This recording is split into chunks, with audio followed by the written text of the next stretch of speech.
Hi friends, welcome to MS Tamil cooking channel. நம்ம சேனலில் இன்றைக்கி பச்சைப்பயிறு லட்டு எப்படி செய்கிறதுன்னு பார்க்கலாம் வாங்க. பச்சைப்பயிறு லட்டுக்கு ஃபஸ்ட்டு பச்சைப்பயிரை ஒரு 1/2 கிலோ பச்சைப்பயிறு எடுத்துருக்கேங்க. அதை நல்லா ட்ரை ரோஸ்ட்டு பண்ணணும். எண்ணெயெல்லாம் சேர்க்கக்கூடாது. நல்லா கலர் மாறுற வரைக்கும் நல்லா வறுத்து எடுத்துக்கணும். தீச்சிடக்கூடாது. தீச்சிட்டா லட்டு கசக்கும். அதனால் தீக்காமல் கலர் மாறுற வரைக்கும் வறுத்து மிஷினில் கொடுத்து அரைச்சிக்கணும். இப்போ நான் மிஷினில் கொடுத்து அரைச்ச பச்சைப்பயிறு மாவை 2 கப்பு எடுத்திருக்கேன். பச்சைப்பயிறு மாவு 2 கப்பு. 2 கப்பு எந்த கப்பில் எடுக்கிறோமோ அதே கப்பில் 2 கப்பு சர்க்கரை பவுடர். நான் சர்க்கரையை நல்லா அரைச்சிருக்கேன். சர்க்கரையை தனியாக அரைச்சிருக்கேன், பச்சைப்பயிறு மாவை தனியாக அரைச்சிருக்கேன். இது 2 கப்பு சர்க்கரை பவுடர் 2 கப்பு எடுத்துக்கணும் ஒரு பவுலில்.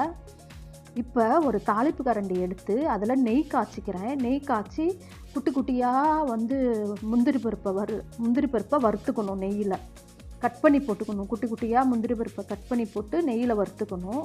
பாருங்கள், நான் முந்திரி பருப்பும் நெய்யும் வறுத்து அந்த மாவில் சேர்க்குறேன். சேர்த்து கை சூடாக இருக்கும், சுடும்.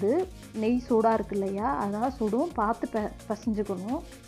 நான் அந்த மாதிரி நெய், முந்திரி பருப்பு, அந்த மாவு எல்லாத்தையும் நல்லா பிசைஞ்சு உருட்டி எடுக்கிறேன்.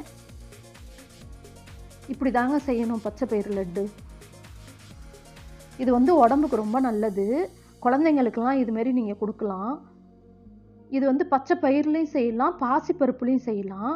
நான் பச்சை பயிரில் செஞ்சுருக்கேன். தோலோடு தாங்க அரைச்சிருக்கேன். தோலோடு அரைச்சி செய்கிறது ரொம்ப நல்லது உடம்புக்கு. அதனால் இப்படி செஞ்சுருக்கேன். பாருங்கள், நெய்யை உருக்கி இந்த மாவில் ஊற்றி உருட்டி எடுக்கணும். பாருங்கள், பச்சைப்பயிறு லட்டு ரெடி.